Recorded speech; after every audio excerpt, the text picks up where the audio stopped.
Sir, I'm going to have to ask you to leave. The maître d's voice carried through the hushed clink of silverware in the high-end restaurant. Heads turned. At the entrance, an elderly man in a faded camouflage jacket stood holding a worn cap in his hands. His posture was straight despite his years, but the faint tremor in his fingers betrayed him. "I've got a reservation," he said simply. "Before we move further into this story, let us know in the comments where you're watching from. We'd love to hear.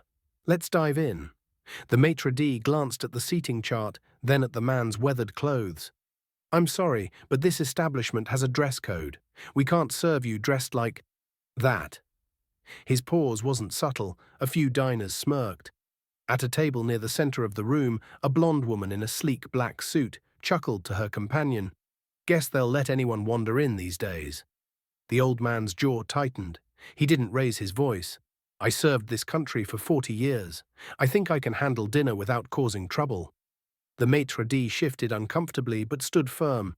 "I understand, sir, but we have to maintain certain standards.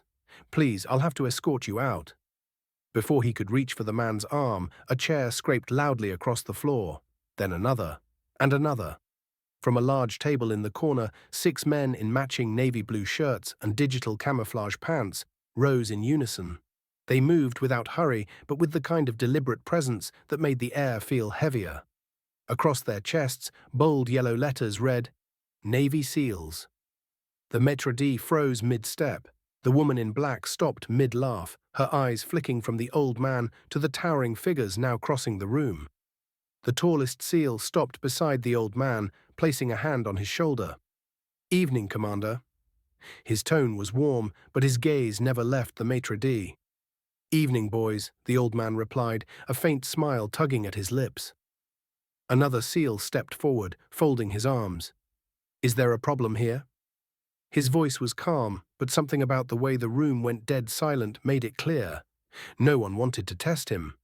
The maître d' stammered, No, I was just explaining our dress policy." The SEAL cut him off.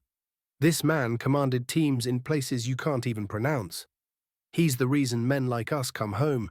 He's the reason you get to serve overpriced steak in peace." Murmurs rippled through the restaurant.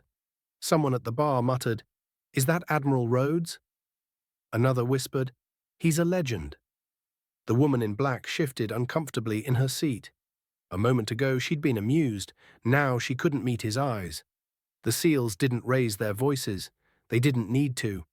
Their presence filled the space more completely than shouting ever could. One of them turned to the maître d'.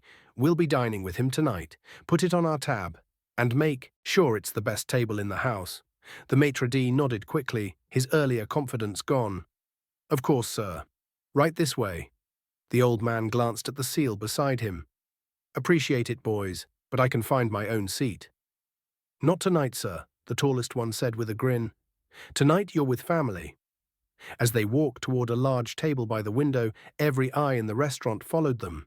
The SEALs pulled out a chair for the old man, treating him with the kind of quiet reverence reserved for those who had already earned every ounce of respect. The blonde woman at the nearby table cleared her throat. I didn't know who you were," she murmured. The old man looked at her for a long moment before replying, "Doesn't matter who I am. You treat people with respect because it's right, not because you find out they outrank you." Then he turned away, ending the conversation. Dinner was served, and the SEALs spent the evening swapping stories with the old man about faraway places, lost brothers, and the kind of courage most people would never see. The rest of the diners went back to their meals, but the energy in the room had shifted. The laughter was quieter, the glances more thoughtful. When they finally stood to leave, the maître d' held the door open, his voice humble. "Come back any time, sir." Outside, the old man paused under the glow of the street lamp. "Boys," he said, "you didn't have to do that." The tallest SEAL smiled. "Commander, after everything you've done for us, standing up for you in a restaurant isn't a favor. It's an honor. Respect isn't about titles or uniforms. It's about recognizing the worth in someone before you know their story." If this story touched you, don't forget to like the video, subscribe to the channel, and let us know how you feel in the comments.